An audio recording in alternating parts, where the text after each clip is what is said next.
Second attempt मध्ये सीईटीला कमी विद्यार्थी बसल्यामुळे ना फायदा बराच होणार आहे जे बसणार आहेत, आणि जे जरा अभ्यास करून जातील ना आणखीन त्यांचा तर खूप मोठा फायदा आहे. तर मी इथे एक्झाम्पल सांगतो की कसा फायदा होणार. आता फर्स्ट अटेम्प्टला 4.5 लाख 4.5 लाख विद्यार्थी बसलेत, सेकंड अटेम्प्टला 2.8. आता सेकंड अटेम्प्टला काही कमी वाढतील का 15-16 तारखेला पुन्हा भरण्यासाठी दिलेलं, पण अराउंड काय ह्या सगळ्यांनी फॉर्म भरलेत, सगळे एक्झाम देत नाही आहेत. एक्झॅक्ट नंबर येणार रिझल्ट नंतर की ऍक्च्युली काय होत आहे.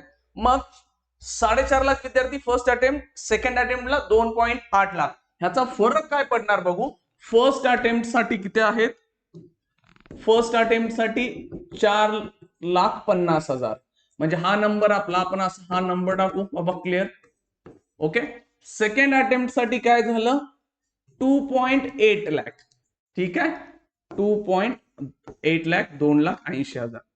मग 1% म्हणजे किती, 1% म्हणजे इतके विद्यार्थी झाले. फर्स्ट अटेम्प्टला तुम्हाला 1% मार्क वाढवायचे असतील तर 4,500 विद्यार्थ्यांच्या तुम्हाला पुढे जावं लागणार आहे. म्हणजे 4,500 विद्यार्थ्यांच्या जर पुढे गेला तर 1% वाढणार. सेम सेकंड अटेम्प्ट मध्ये तुम्हाला 1% मार्क वाढवायचे असतील तर 2,800 विद्यार्थ्यांच्या पुढे जायचं आहे.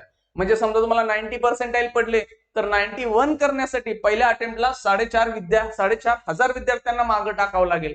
तेच सेकंड अटेम्प्ट मध्ये 90%चं 91 करण्यासाठी तुम्हाला 2,800 विद्यार्थ्यांना, म्हणजे हा क्लिअर कट फरक झालेला आहे.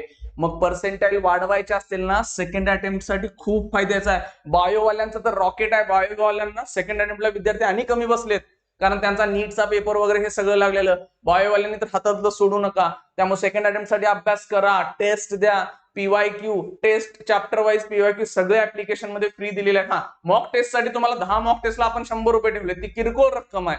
मोबाईल ऍप्लिकेशनची लिंक डिस्क्रिप्शन मध्ये आहे, चेक करा. सेकंड अटेम्प्ट हा खूप फायद्याचा आहे तुम्हाला. तो एक संधी मिळालेली आहे, कमी विद्यार्थ्यांनी फॉर्म भरल्यामुळं तो त्याचा फायदा घ्या.